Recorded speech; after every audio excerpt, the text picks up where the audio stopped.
definition, scope and importance of environmental studies। तो करते हैं आपके डेफिनेशन से स्टार्ट, जो कि है आपकी इन्वायरमेंट। इन्वायरमेंट को हम कैसे समझ सकते हैं?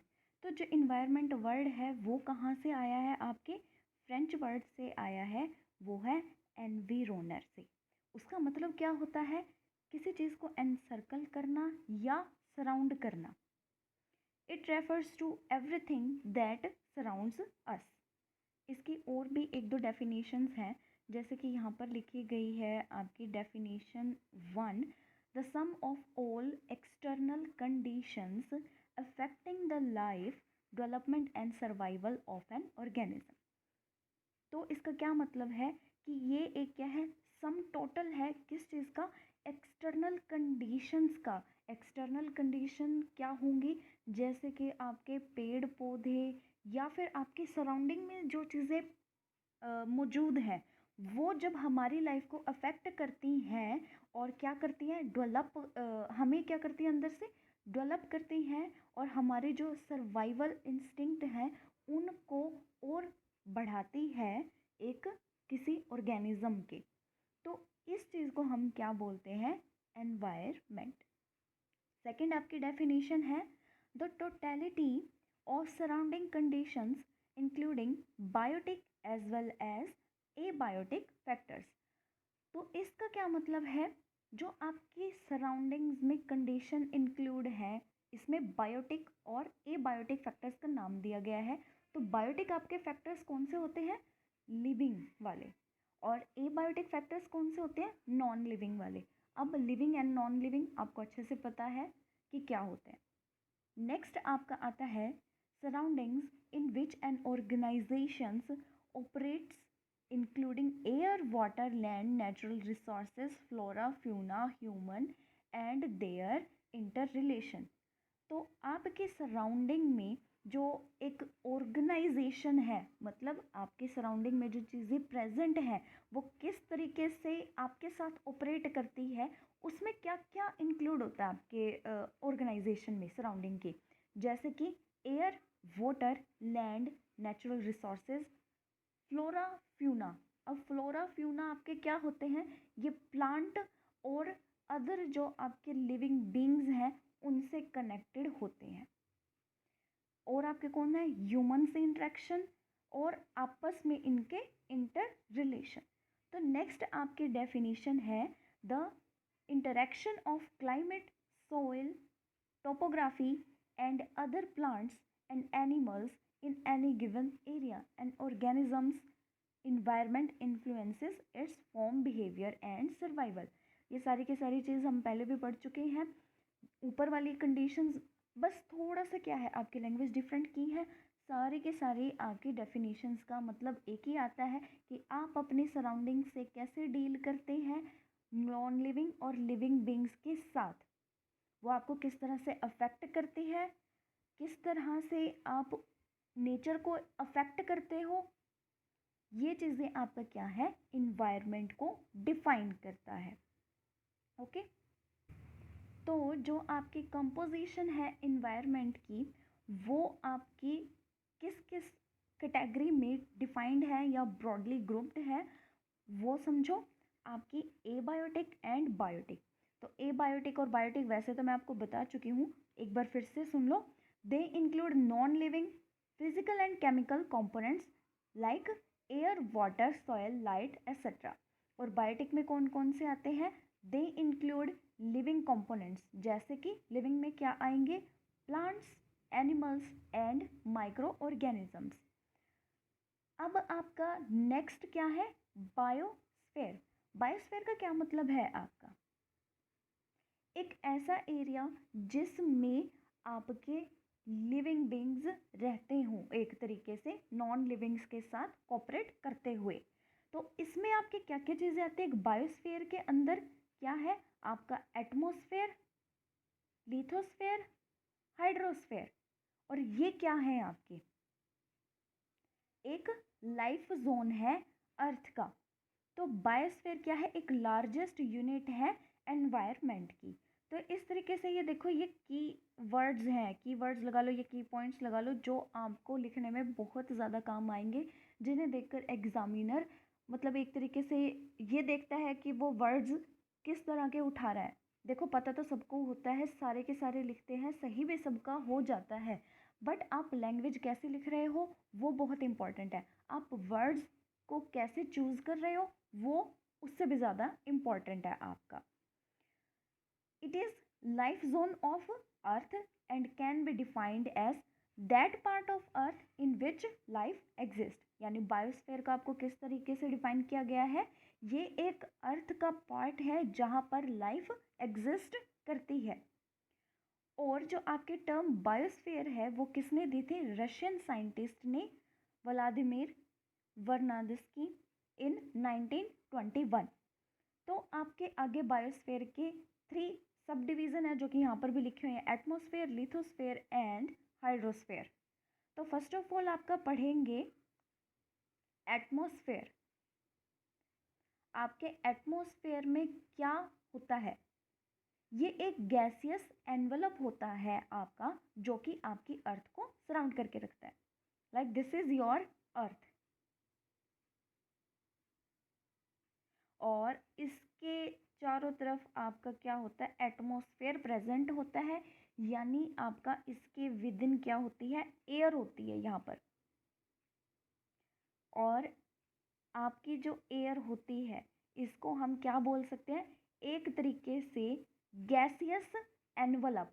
एनवलप आपका क्या होता है, जैसे कि आप एक लिफाफे के अंदर एक लेटर डालते हो, तो जो आपका लिफाफा होता है जिसके अंदर आप एक लेटर डालते हो, तो उस चीज़ को, उस लिफाफे को हम एनवलप बोलते हैं। यानी अर्थ के ऊपर क्या है, गैस का एक एनवलप प्रेजेंट है।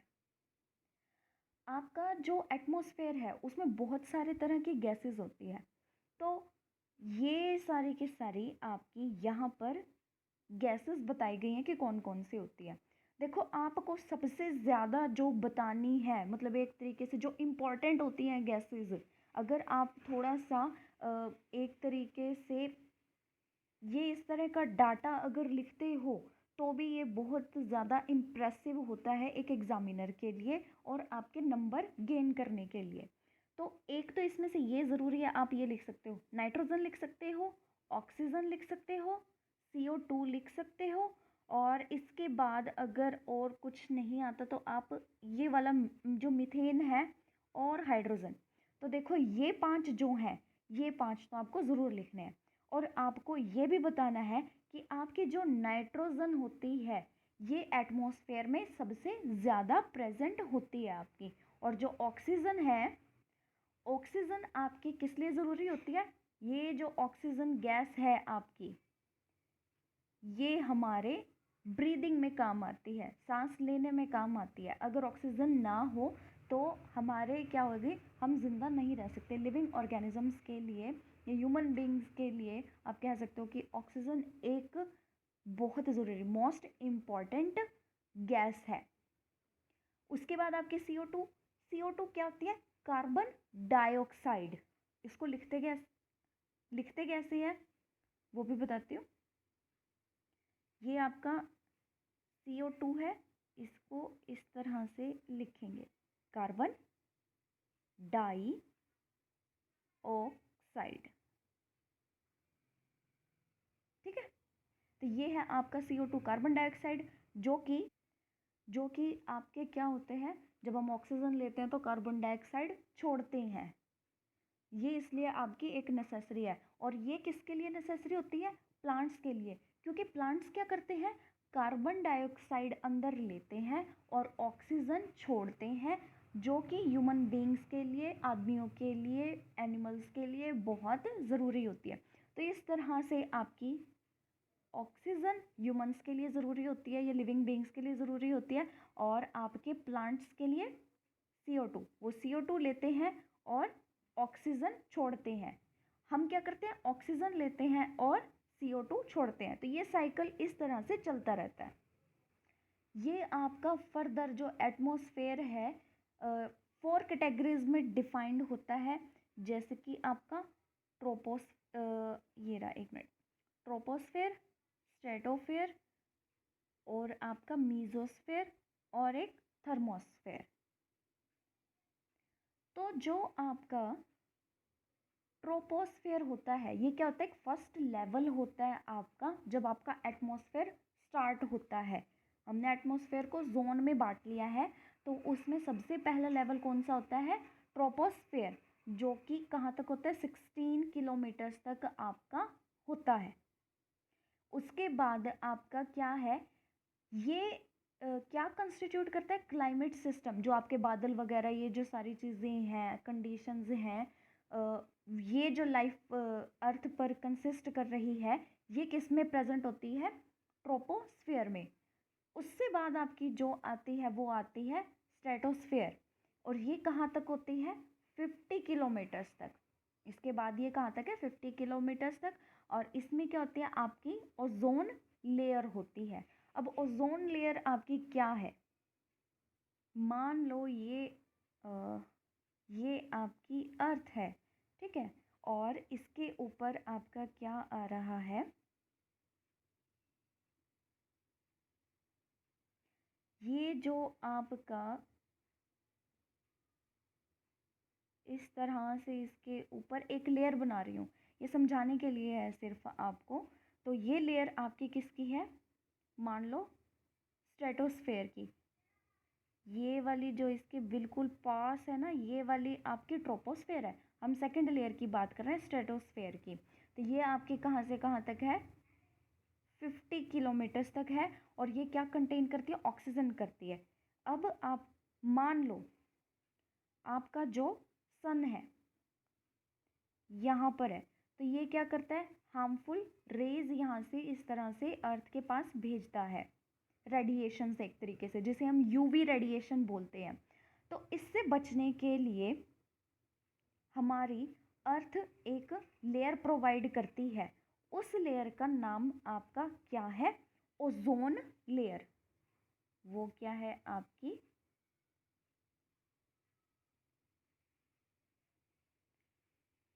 ओजोन लेयर, जो कि किस में होती है, स्ट्रेटोस्फेयर के अंदर ही आपकी मौजूद होती है।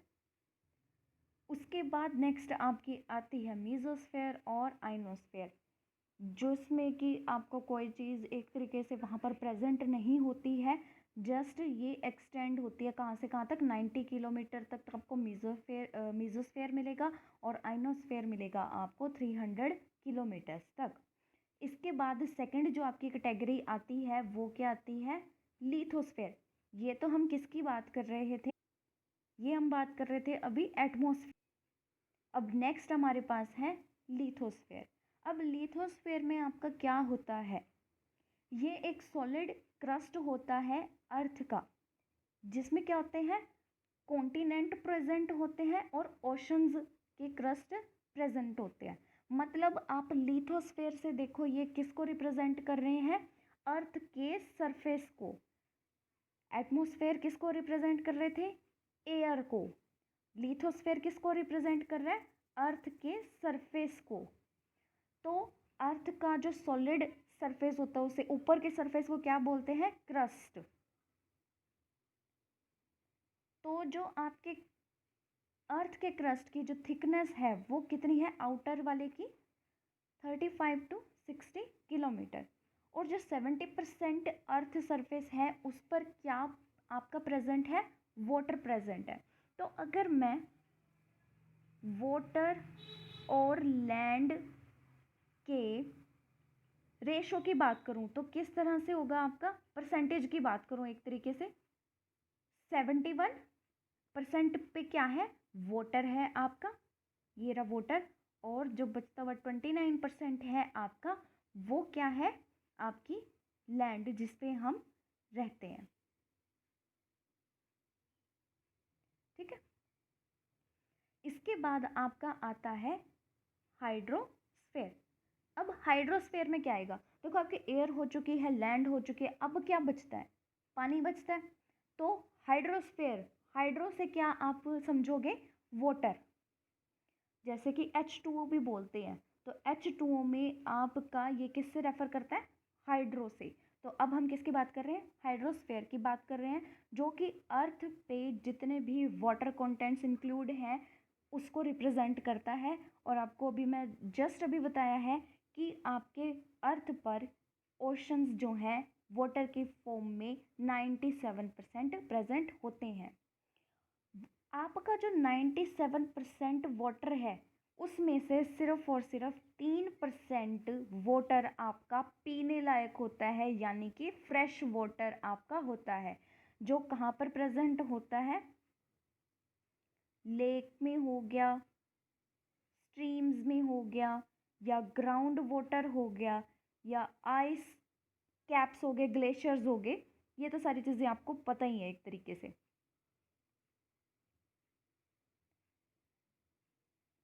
तो इसके बाद आपका क्या आता है? देखो, एक तरीके से हाइड्रोस्फेयर भी आपको बता चुकी हूँ। अब जो नेक्स्ट आपका आता है वो आता है कि आपका इन्वायरमेंटल स्टडीज़ होती क्या है। आपके ह्यूमंस की इंटरेक्शन विद नेचुरल इन्वायरमेंट, आपकी उस चीज़ के उन इंटरेक्शंस की जो हम स्टडी करते हैं, एक सिस्टमेटिक स्टडी करते हैं किसकी? ह्यूमन के इंटरेक्शन की, किसके साथ? नेचुरल इन्वायरमेंट के साथ। तो इस स्टडी को क्या बोलते हैं? Environment studies. और ये आज के टाइम पे बहुत ज़्यादा ज़रूरी है, आपका एक बहुत इम्पॉर्टेंट टॉपिक है, जो कि एक तरीके से सभी को पता होना चाहिए।